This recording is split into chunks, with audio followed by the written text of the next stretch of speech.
কৃষ্ণ, রাধে রাধে। ভাগবত গীতা।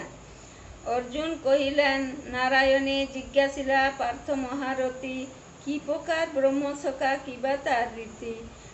আধ্যান্ত কাহে কহে কর্ম কি প্রকার, অধিভূত অধিদৈব নাম কহ তার।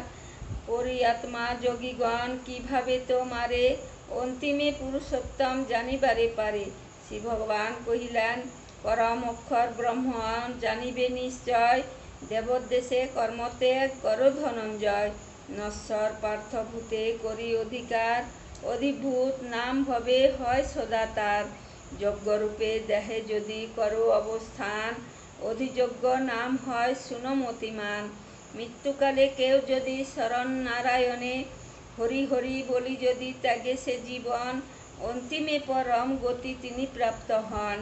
আমার স্বরূপ জ্ঞানে জ্ঞানী মহাজন, মনে মনে যাহা ভাবি অন্তিম সময়ে, করে দেহ বিসর্জন সেই ভাব লহে। তাহাতেই মন তার নির্দিষ্ট থাকায়, দেহান্তে জীব পুনঃ সেই ভব পায়। অতএব সখা তুমি আমার শরণ, সতত করিবে হয়ে এক প্রাণমন।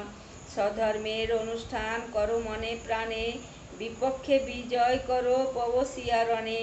মনোবুদ্ধি আমাতেই করিলে অর্পণ,